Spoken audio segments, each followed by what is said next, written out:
one of the core aspects of design is spaces.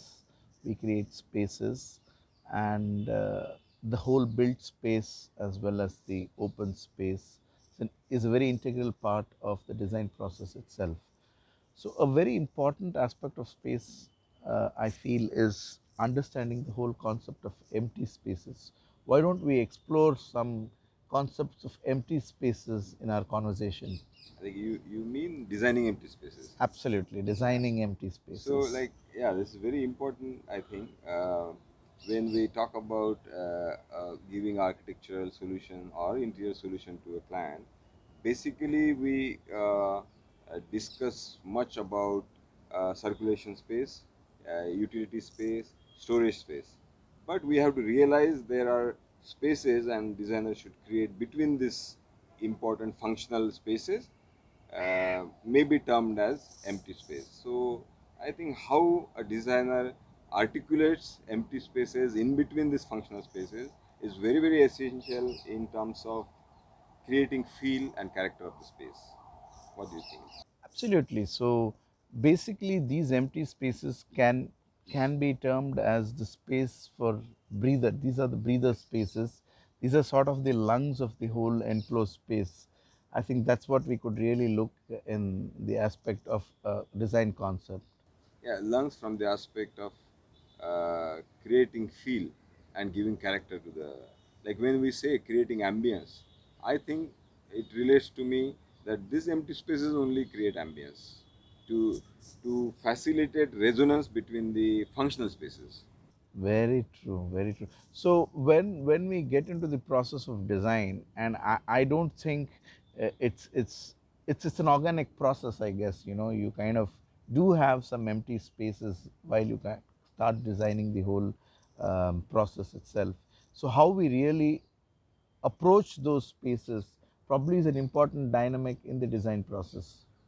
Yeah, I think in now present day scenario, especially in urban areas, it has become a challenge when all the builder and every the demand is so high of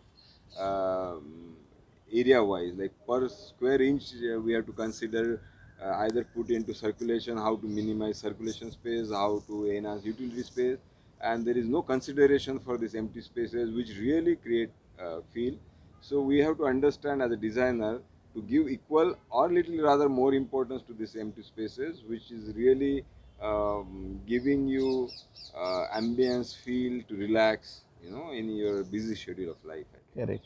And also, I think the whole concept of the inside outside space, if I could bring in here in our conversation, since we are talking about the empty spaces per se, there is one enclosed space, and then you have the outside space. And then in the design process, we also have this opening up the outside into the inside.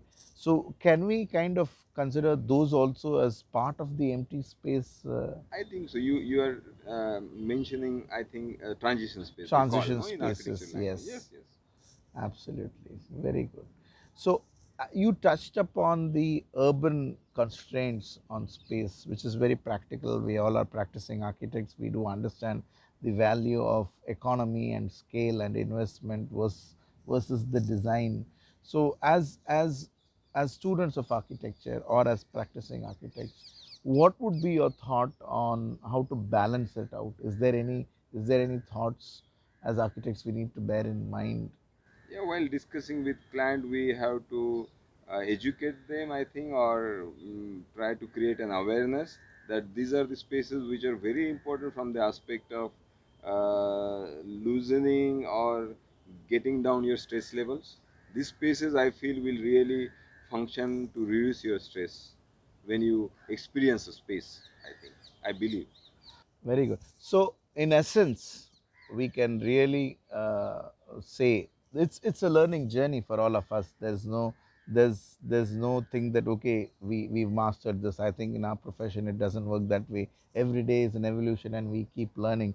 So, but we can say that this whole concept of empty spaces is very integral to our design process itself.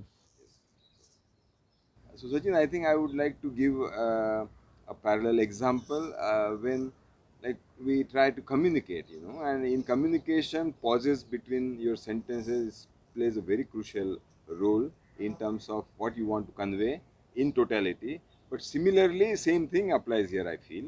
Between the functional spaces like utility, circulation, and storage, these empty spaces act like pauses in any speech. Oh, that's an excellent analogy. So it's basically uh, in a communication, the work what a pause does in creating the effect and impact on communication.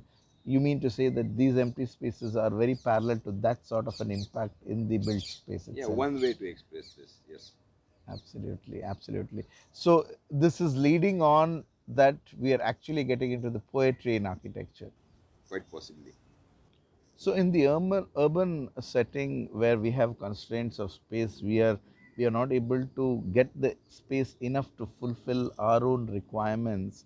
How do we justify the need or the creation of empty spaces? Are there any tactical, what to say, tips which we can look at?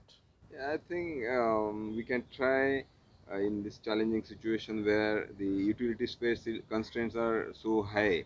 So we may tend to feel where there is question of creating empty spaces. But then if you are innovative enough and radical enough to think, I can give example. Let's say if there is some space where we have created a low height storage. So above which if we give a skylight and uh, merge or like utility wise if you club both the spaces together, let's say below it's a low height storage and up empty space, just by enhancing with light, that clubbing of two spaces could be created and the empty spaces could be incorporated, fused with the utility space, eventually creating the what Impact of impact. empty spaces, very good. Yeah. So if I could just kind of get my understanding right here, is there is a utility value to the space, but by modifying that space a little bit and allowing some other elements to come in, we can create the impact of empty space also. Yeah, with the help of